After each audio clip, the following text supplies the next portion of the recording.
News 18 বাংলায় আপনাদের সকলকে স্বাগত। আপনাদের সঙ্গে রয়েছি আমি সোনিয়া। আর এই বুলেটিনের শুরুতে নজর রাখবো এজেন্সি রাজনীতির অভিযোগে কমিশনে তৃণমূল। দিল্লিতে নির্বাচন কমিশনে অভিযোগ তৃণমূলের তরফ থেকে এজেন্সি রাজনীতির অভিযোগ, আর সেই অভিযোগেই কমিশনের দ্বারস্থ তৃণমূল। আরো বিস্তারিত জানবো আবিরের কাছ থেকে। আবির, দেখো, কেন্দ্রীয় এজেন্সির অতি সক্রিয়তা নিয়ে আজকে অভিযোগ জানিয়ে আসলেন তারা নির্বাচন কমিশনের কাছে। যদিও নির্বাচন কমিশন প্রতিনিধিরা আজকে তাদের সাথে দেখা করেননি। সোমবার দিনকে ফের তৃণমূল কংগ্রেসের প্রতিনিধিরা তার সঙ্গে যাবেন এবং সেখানে গিয়ে দেখা করবেন। মূলত হচ্ছে ইডি, সিবিআই, আইটি এবং এনআইএ এরা বিভিন্ন জায়গাতে যেভাবে তল্লাশি চালাচ্ছে, বিশেষ করে প্রার্থী, মন্ত্রীর বাড়ি এবং একই সঙ্গে হচ্ছে কাউন্সিলরের বাড়ি, তা নিয়ে মূলত তৃণমূল কংগ্রেসের তরফ থেকে অভিযোগ করা হচ্ছে এবং তাদের বক্তব্য আসলে নির্বাচনের সময় প্রচারের কাজে বাধা এবং বেছে বেছে তৃণমূল কংগ্রেসের কর্মী বা নেতাদের বাড়িতে গিয়ে নির্বাচনের সময় আসলে তাদের সমস্যা ফেলার চেষ্টা করা হচ্ছে।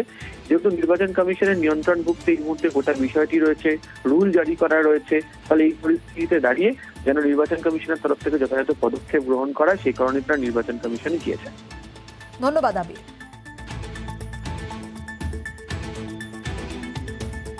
সর্বভারতীয় তৃণমূল কংগ্রেসের পক্ষ থেকে একটি মেমোরেন্ডাম জমা দিয়েছি। বাংলা দেখা যাচ্ছে যে কেন্দ্রীয় সরকারের দ্বারা পরিচালিত রাজনৈতিক অঙ্গুলি হলনে আমরা কিছু কেন্দ্রীয় সংস্থাকে দেখছি একেবারেই বাংলায় নেমেছে। আমাদের প্রার্থী রয়েছেন মহুয়া মৈত্র, রাজ্যের মন্ত্রী রয়েছেন বীরভূমের চন্দ্রনাথ সিনহা, কলকাতা পৌরসভার কাউন্সিলর জুই বিশ্বাস। এদের বাড়িতে হানা দিচ্ছে সিবিআই, ইডি। তাকে প্রচার থেকে বিরত থাকার জন্য নানান এই সমস্ত কৌশল। এবার হচ্ছে যে আইটিও পৌঁছে যাচ্ছে, এনআইএও সদ্য আমাদের যারা কর্মীরা রয়েছেন তাদেরকেও ব্যতিগ্রস্ত করছে। এই সময় জিজ্ঞাসাতে সকলেই নেমেছে, 100% সকলেই পশ্চিমবাংলায় টার্গেট করে নেমেছে। তাহলে এখানে কোথাও না কোথাও ব্যয়বিচার হচ্ছে। শুধু পশ্চিমবাংলায় যারা আমাদের অফিসিয়ালস, আধিকারিকরা রয়েছেন তাদের প্রচুর মুভমেন্ট করানো হয়েছে। প্রথা বলে এটা যে নির্বাচন চলতে দিন, নির্বাচনের পরে যা তদন্ত ইত্যাদি করতে চান করবেন। তৃণমূল নেতা শশী পাজার বক্তব্য শুনছিলেন। অন্যদিকে বিজেপি নেতা দিলীপ ঘোষ কি বলছেন? তৃণমূল নির্বাচন কমিশনে চক্কর কাটতে কাটতে তো ভোটটাই পেরিয়ে যাবে। শুনুন। তৃণমূল নির্বাচন কমিশনের চক্কর লাগাতে লাগাতে নির্বাচন পার হয়ে গেছে। বাঁচার কোনো রাস্তা নেই, কারণ আকণ্ঠ দুর্নীতিতে ডুবে যাচ্ছে পার্টি এবং তার নেতারা। কেউ ছাড় নাই, আর সব বাড়ি থেকে টাকা পয়সা দলিল বেরোচ্ছে। পাপের ঘোড়া ভরে গেছে। দেশের আইন তার কাজ করছে। নির্বাচন কমিশনে যান বা অন্য কোথাও বা ইউএনওতে যান, জবাব তো দিতে হবে। কেজরিওয়াল কি টিএমসি করেন নাকি? টিএমসির লোকেরা যদি দুর্নীতির সঙ্গে যুক্ত হয় তো তার বাড়িতে তো ইডি সিবিআই যাবে, অন্যের বাড়ি দিতে যাবে না।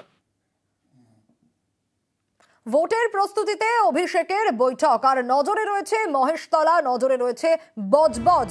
একাধিক পরিকল্পনা নেওয়া হয়েছে এই বৈঠক থেকে। আর এই বিষয় নিয়েই আমরা আরো বিস্তারিত জানতে চাইবো। অভিজিৎ আমাদের প্রতিনিধি রয়েছেন আমাদের সঙ্গে। অভিজিৎ, নজরে যেরকম মহেশতলা, বজবজ রয়েছে, কি কি উঠে এলো অভিষেকের এই বৈঠক থেকে?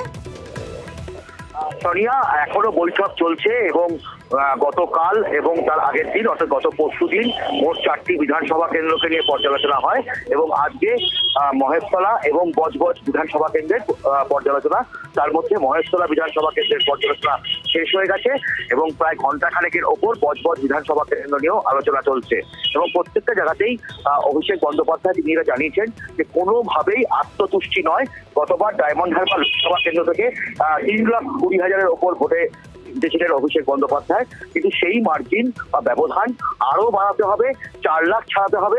গোটা রাজ্যের মধ্যে রেকর্ড সৃষ্টি করতে হবে, গোটা দেশের মধ্যে রেকর্ড সৃষ্টি করতে হবে এবং প্রত্যেক কর্মী থেকে বুথ স্তরের কর্মীদেরকেও নির্দেশ দেওয়া হয়েছে যাতে প্রত্যেকের বাড়ি বাড়ি যাওয়া হয়। কোন রকম আত্মসন্তুষ্টি নয়, কোন রকম আত্মতুষ্টি নয়। ভোট বেশি এমন এলাকাতেও তো নজর দেওয়ার বার্তা রয়েছে।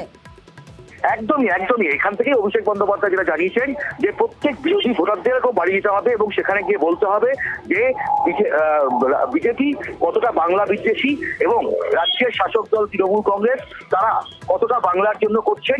যে যে প্রকল্পগুলো অর্থাৎ কন্যাশ্রী থেকে লক্ষ্মী ভান্ডার থেকে শুরু করে বিভিন্ন যে প্রকল্পগুলো রয়েছে রাজ্যের, সেই প্রকল্পগুলোকে নিয়ে ভালো করে বোঝাতে হবে এবং রাজ্যের প্রতি কেন্দ্রের যে বঞ্চনা সেটা নিয়েও বিরোধীদেরকে বলতে হবে। প্রত্যেকটি বিজেপি কর্মীর বাড়িতে যেতে হবে, বিজেপি সমর্থকদের বাড়ি যেতে হবে, বিজেপি ভোটারদের বাড়ি যেতে হবে, তাদের প্রত্যেককে বাড়িতে গিয়ে তাদেরকে বোঝাতে হবে। তাহলেই ভোট কিন্তু শাসক তৃণমূল কংগ্রেসের বাক্সে আসবে এবং একই সঙ্গে এই অভিষেক বন্দ্যোপাধ্যায় বললেন মানুষের কাছে যেতে হবে, মানুষের কাছে পৌঁছতে হবে। আমাদের সরকার, মামাটি মানুষের সরকার, মমতা ব্যানার্জির সরকার যে পরিষেবা দিয়েছে, সেই পরিষেবা আর কোনো সরকার দিয়েছে সারা ভারতবর্ষের ভিতরে কোথাও কি আছে? নেই। অতএব স্বাভাবিক ক্ষেত্রে মানুষ আমাদের পাশে কেন থাকবে না? আমরা দেব, আমাদেরকেও তোমরা দেবে। দেব আর নেব মিলায় নিতে হবে, এটাই হলো আসল কথা। মার্জিন তো পশ্চিমবঙ্গে 1 নম্বর ডায়মন্ড হারবার। যারা ভাবছেন যে অভিষেক বন্দ্যোপাধ্যায়কে হারিয়ে দেবেন, তারা এখনো প্রার্থী দিতে পারছে না। করবেটা কি? তারা তো প্রার্থী দিতে পারছে না। এখনো না আছে বিজেপির প্রার্থী, না আছে সিপিএম এর প্রার্থী, না আছে কংগ্রেসের প্রার্থী। কার প্রার্থী আছে? কারোর প্রার্থী নেই। একেবারে তারিখ ধরে ধরে রোজই শ্বেতপত্র প্রকাশের চ্যালেঞ্জ অভিষেকের। 15 দিন কেটে গেছে 360 ঘন্টা, তবু 100 দিনের কাজ আবাসের দুর্নীতি নিয়ে শ্বেতপত্র প্রকাশ করতে পারেনি বিজেপি। আর আজও এক্স হ্যান্ডেলে তোপ দেখেছেন অভিষেক। কি বলছেন এক্স হ্যান্ডেলে অভিষেক বন্দ্যোপাধ্যায়? বলছেন বিজেপির রিপোর্ট কার্ড ভুলে যান, এর মধ্যে 15 দিন কেটে গেছে। বাংলায় 2021-এ পরাজয়ের পর এখনো বিজেপি 100 দিনের কাজ এবং আবাস নিয়ে কোনো শ্বেতপত্র প্রকাশ করতে পারেনি। আর এই নীরবতাই প্রমাণ করে মোদি গ্যারান্টি কতটা ফাঁপা। পাল্টা ক্যাগ রিপোর্টের প্রসঙ্গ তুলে সরব হয়েছেন দিলীপ ঘোষ। উনি বলার কে? 2,29,000 কোটি টাকা লুট করে খেয়েছেন। গরিব মানুষের বাড়ির টাকা, জলের টাকা, রাস্তার টাকা, শৌচালয়ের টাকা লুট করে খেয়েছেন। আমি বলিনি, এটা সিএজি বলেছে। সে 2,29,000 কোটি টাকা কেন্দ্রের পাঠানো, সেই টাকার তো হিসাব আগে দিয়ে দিন, তারপরে আপরের টাকা চাইবেন। চোরেদের টাকা চাওয়ার অধিকার থাকে না, হিসাব দেওয়ার দায়িত্ব থাকে। মানুষ হিসাব চাইছে, হিসাব দিতে হবে। তারপরে শ্বেতপত্র কি ব্ল্যাক পেপার কি হবে সেটা দেখা যাবে। মুকুল রায়ের বাড়িতে বিজেপি প্রার্থী অর্জুন সিং। কাঁচরাপাড়ার ঘটক রোডে মুকুল রায়ের যে বাড়ি, সেই বাড়িতেই অর্জুন সিং পৌঁছে যান এবং এদিন মুকুল রায়ের বাড়িতে গিয়ে আশীর্বাদ নেন তিনি। আশীর্বাদ নেওয়ার জন্যই পৌঁছে যান বিজেপি প্রার্থী অর্জুন সিং। মুকুল রায়ের বাড়িতে বিজেপি প্রার্থী অর্জুন সিং আজ কাঁচরাপাড়ার ঘটক রোডের মুকুল রায়ের বাড়িতে পৌঁছে যান অর্জুন সিং। পায়ে হাত দিয়ে প্রণাম করেন এবং তারই সঙ্গে মুকুল রায়ের বাড়িতে গিয়ে আশীর্বাদ নিতে যান বলে জানান অর্জুন সিং।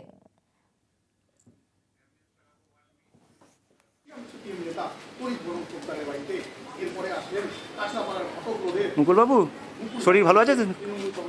অর্জুন বাবু এসেছিলেন, কথা হয়েছে ওনার সাথে? কি বললেন অর্জুন বাবু?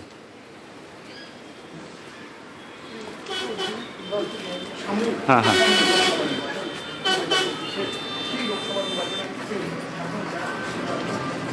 আপনার কি কথা হলো না?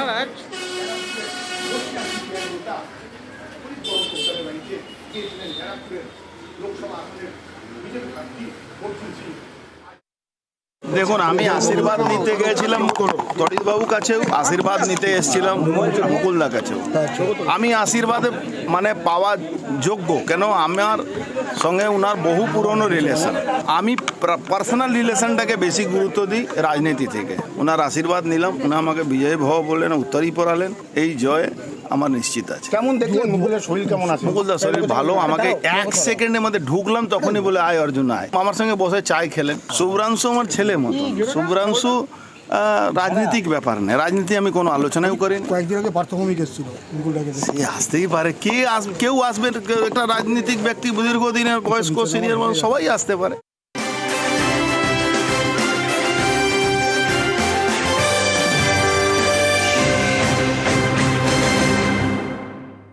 বসিরহাটের দিকে নজর রাখবো। বসিরহাটে শুভেন্দু অধিকারী পৌঁছে গিয়েছে। কিছুক্ষণ আগেই ছবি দেখাচ্ছিলাম, কারণ বিজেপি প্রার্থী রেখা পাত্র, তার সমর্থনেই মিছিল। আর সে কারণেই বসিরহাটে শুভেন্দু অধিকারী, দুটো ছবি দেখানোর চেষ্টা করছি। একদিকে রেখা পাত্রর সমর্থনে শুভেন্দু অধিকারী বসিরহাটে, অন্যদিকে প্রচারে রেখা পাত্র। উৎখোলা গাড়িতে বসিরহাটে প্রচারে বিজেপি প্রার্থী, অন্যদিকে সেই প্রচারে সমর্থনে রেখা পাত্রর সমর্থনে মিছিল শুভেন্দু অধিকারীর।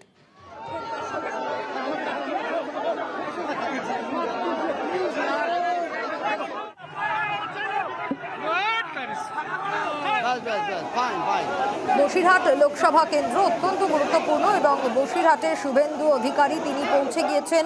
রেখা পাত্র বিজেপি প্রার্থী বসিরহাট লোকসভা কেন্দ্রের, আর বিজেপি প্রার্থী রেখা পাত্রর সমর্থনেই মিছিল। হুটখোলা গাড়িতে রেখা পাত্র তিনি প্রচারে বেরিয়েছেন এবং তার সঙ্গে স্থানীয় বিজেপি নেতৃত্ব তারা রয়েছেন এবং সেখানে নাচে গানেই চলছে প্রচার। হুটখোলা জিপে রেখা পাত্র এবং তিনি প্রচারে বেরিয়েছেন, তার সঙ্গে স্থানীয় বিজেপি নেতৃত্ব রয়েছেন বিজেপির কর্মী সমর্থকরাও এবং এই প্রচারেই মিছিলে শুভেন্দু অধিকারী রেখা পাত্রর সমর্থনে তিনি পৌঁছে গিয়েছেন। রয়েছেন বিজেপি নেত্রী অর্চনা মজুমদার এবং অন্যান্যরাও।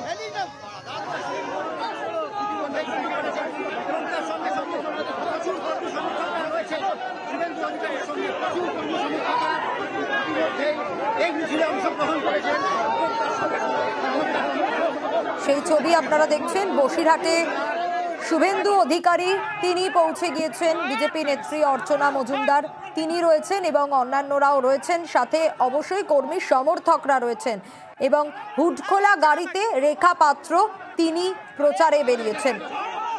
ভেঙ্কটেশ্বর আমাদের প্রতিনিধি রয়েছেন আমাদের সঙ্গে। ভেঙ্কটেশ্বর, কোথা থেকে এই প্রচার শুরু হয়েছে, কত দূর পর্যন্ত চলবে এবং শুভেন্দু অধিকারী রয়েছেন, আমরা দেখছি হুটখোলা গাড়িতে রেখা পাত্র প্রচার করছেন।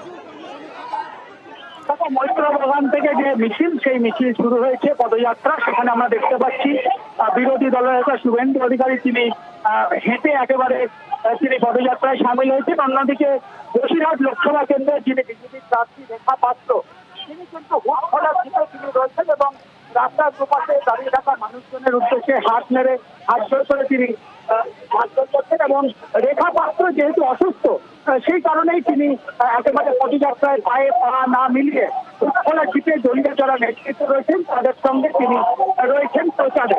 এবং শুভেন্দু অধিকারীকে দেখা যাচ্ছে এই মুহূর্তে তিনি এগিয়ে চলেছেন একেবারে বসিরহাট লোকসভা কেন্দ্রের যে বিজেপি প্রার্থীর সমর্থনে তার যে আজকে রাজনৈতিক কর্মসূচি, সেই কর্মসূচিতে তিনি অংশ নিয়েছেন এবং আরো 2.5 কিলোমিটার পথ বাকি রয়েছে।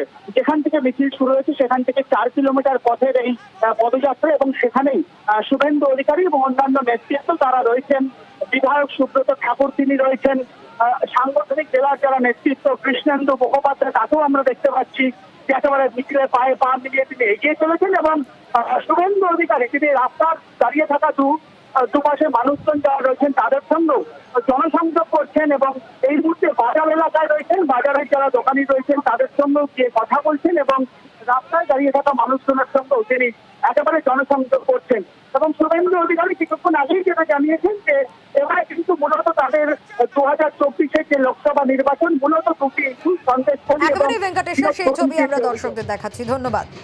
একদিকে শুভেন্দু অধিকারী তিনি বিজেপি প্রার্থী রেখা পাত্রর সমর্থনে মিছিল করছেন, অন্যদিকে রেখা পাত্র বসিরহাটের বিজেপি প্রার্থী, তাকে ভর্তি করা হয়েছিল কল্যাণী এমসে, তিনি অসুস্থ ছিলেন এবং তারপর কিন্তু তিনি ফিরে এসে আবারও প্রচার শুরু করেছেন। তবে অসুস্থতার কারণেই তিনি পায়ে হেঁটে বা পদযাত্রায় অংশগ্রহণ করেননি, হুটখোলা জিপে বা হুটখোলা গাড়িতেই প্রচারে রেখা পাত্র।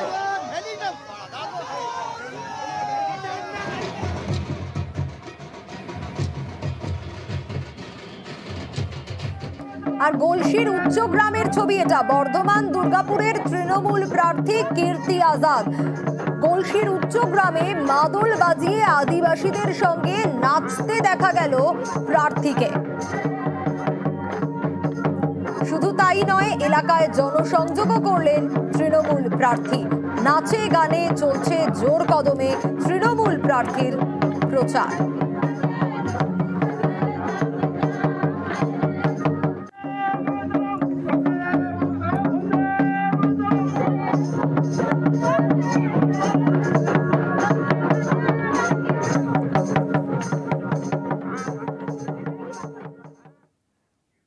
বিগত কয়েকদিনে দিলীপ ঘোষের একের পর এক মন্তব্য সামনে এসেছে। ফের হুঁশিয়ারি দিলীপের। বর্ধমান দুর্গাপুরের তৃণমূল প্রার্থী কীর্তি আজাদকে এবার হুঁশিয়ারি বিজেপি প্রার্থীর।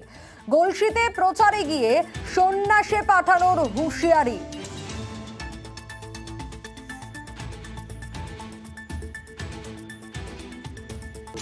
আগে পশ্চিমবঙ্গ সম্বন্ধে জানুন, বর্তমান সম্বন্ধে জানুন, তারপরে কথা বলবেন।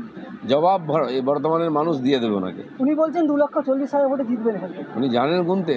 কবে জিতেছেন মনে আছে? গতবারে ধানবাদে কত ভোট পেয়েছিলেন সেটা গুনে নিন একটু, তারপরে জেতার কথা বলবেন। ক্রিকেট থেকে রিটায়ার্ড হয়েছেন, ধানবাদ ওনাকে রাজনীতি থেকে রিটায়ার করে দিয়ে আমরা সন্ন্যাসে পাঠিয়ে দেবো।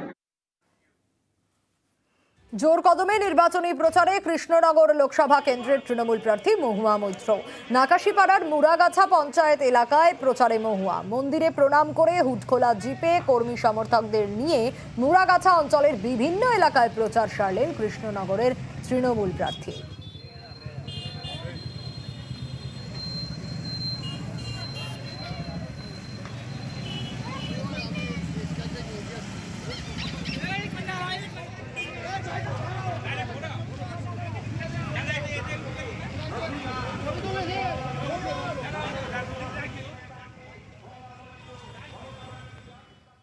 জোর কদমে চলছে প্রচার। হুডখোলা গাড়িতে প্রচার ঘাটালের তৃণমূল প্রার্থী দেবের।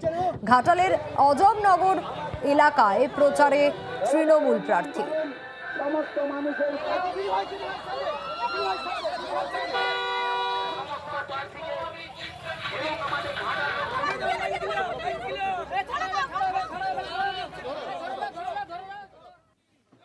আর এবার দেখাচ্ছি পুরুলিয়ায় প্রচারে বিজেপি প্রার্থী জ্যোতির্ময় সিং মাহাতো। কর্মী সমর্থকদের নিয়ে স্থানীয় নেতৃত্বকে নিয়ে প্রচারে বেরিয়ে পড়েছেন তিনি।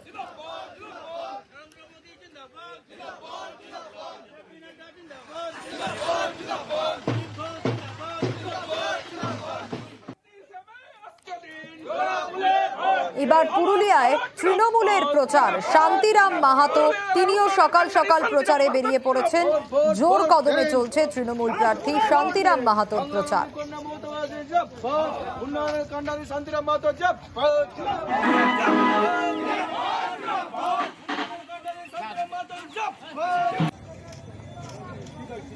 প্রচারে গিয়ে দোলনায় চাপলেন কল্যাণ বন্দ্যোপাধ্যায়। প্রচারে শ্রীরামপুরের তৃণমূল প্রার্থী শিশুদের সঙ্গে দোলনায় চাপলেন। শুধু তাই নয়, জনসংযোগও করলেন কল্যাণ বন্দ্যোপাধ্যায়। চণ্ডীতলা বিধানসভার মশাট বাজার থেকে শিয়াখালা পর্যন্ত আজ প্রচার করেন তিনি।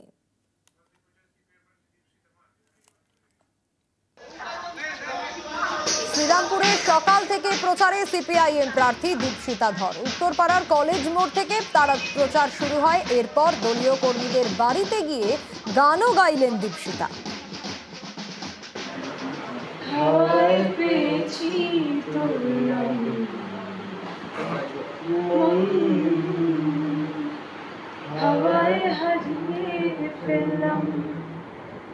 হাওয়া দিল শিরশিরানিরা, হাওয়া দিল ডানা, হাওয়া দিল ভিজা স্যান্ডেল, উল্টি কানা মরে রে। হলদিয়ায় বিভিন্ন এলাকায় প্রচার সারলেন সিপিআইএম প্রার্থী। প্রচারে বেরিয়ে শিল্প নিয়ে কথা তমলুকের সিপিআইএম প্রার্থী সায়ন বন্দ্যোপাধ্যায়।